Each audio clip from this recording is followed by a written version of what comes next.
अपनी मनमोहक आवाज़ से सबका मन मोह लिया। तो अब टाइम है हमारा एक हास्य कविता का।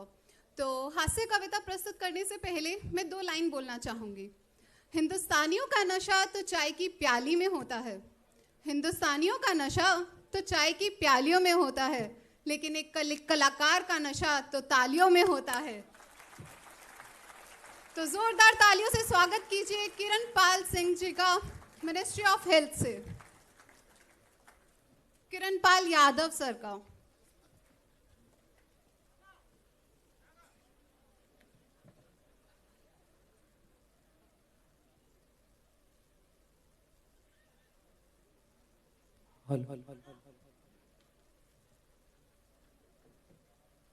सभी को मेरा नमस्कार। इस 104वें सीएसएस दिवस पर आप सभी का स्वागत है और मैं आप सभी के सामने 2 हास्य कविताएं सुनाऊंगा। पहली कविता का शीर्षक है इतिहास की परीक्षा।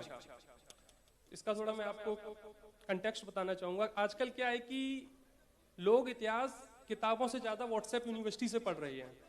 तो एक ऐसा ही स्टूडेंट है जिसका किताबों को पढ़ने में कतई मन नहीं लगता, उसे समझ नहीं आता, लेकिन जो भी व्हाट्सएप पे उसे मिल जाता है वो उसे परम ज्ञान परम सत्य मान लेता है कि अगर व्हाट्सएप पे आया है तो फिर ये सच ही होगा, इसके तो गलत होने का सवाल ही नहीं उठता है। तो कविता शुरू करता हूं मैं। इतिहास परीक्षा थी उस दिन, चिंता से हृदय धड़कता था, जब से जागा था सुबह तभी से बायां नयन फड़कता था। जो उत्तर मैंने याद किए उनमें से आधे याद हुए, वो भी कॉलेज पहुंचने तक यादों में बर्बाद हुए।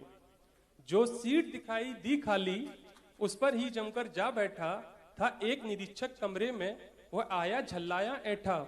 रे रे तेरा ध्यान किधर है, क्यों आया करके देरी, तू यहाँ कहाँ पर आ बैठा, उठ जा ये कुर्सी है मेरी।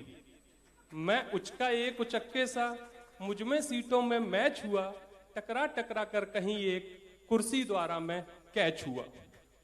पेपर पर पड़ी नजर मेरी तो सारा बदन पसीना था, फिर भी पेपर से डरा नहीं, बस मैं मेरे ही सीना था।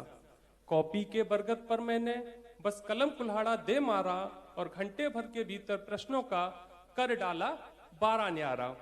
अकबर का बेटा बाबर था जो वायुयान से आया था और जिसने हिंद महासागर अमेरिका से मंगवाया था।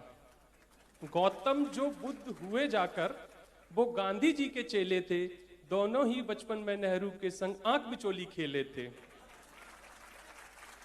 होटल का मालिक था अशोक जो ताजमहल में रहता था, ओ अंग्रेजों भारत छोड़ो वह लाल किले से कहता था।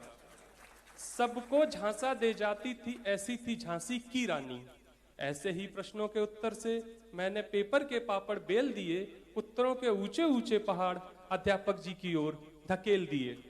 अध्यापक जी बेचारे इस ऊंचाई तक कैसे चढ़ पाते, लाचार पुराने चश्मे से इतिहास नया क्या पढ़ पाते। उनके दम से बाहर मेरे इतिहासों का भूगोल हुआ, ऐसे में रिजल्ट क्या होना था, मेरा नंबर तो गोल हुआ।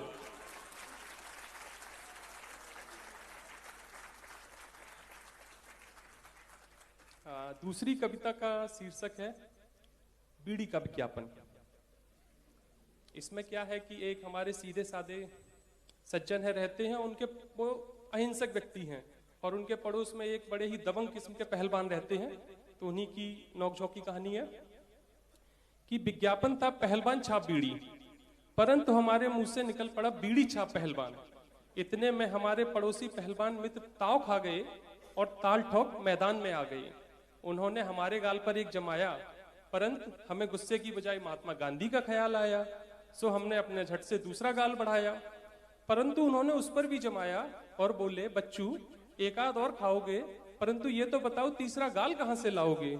मैंने कहा, महात्मा गांधी जी ने तो बस इतना ही कहा है कि अगर कोई आपके एक गाल पर तमाचा मारे आप दूसरा कर देना, परंतु वो ये तो बताना भूल ही गए यदि उस पर भी जमाए तो फिर क्या करना।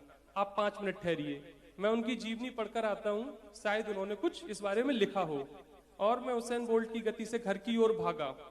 5 मिनट बाद लौटा तो मेरे बाएं हाथ में मूंछ और दाएं हाथ में रिवॉल्वर थी।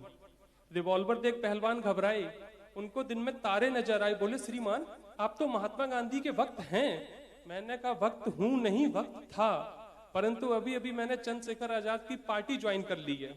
अब बोल बेटा पहलवान, पहलवान छाप बीड़ी कि बीड़ी छाप पहलवान। पहलवान बोला जैसा आप ठीक समझे श्रीमान। मैंने कहा श्रीमान के बच्चे साले गुंडे लफंगे लुच्चे, अहिंसावादियों को डराता है, महात्मा गांधी के भक्तों का मजाक उड़ाता है। सुनो मोहल्ले वालों, आज से कोई भी इस पहलवान से नहीं डरेगा। जब इस देश में अहिंसावादी नहीं रहा है तो आतंकवादी भी नहीं रहेगा और नहीं रहेगा। जय हिंद।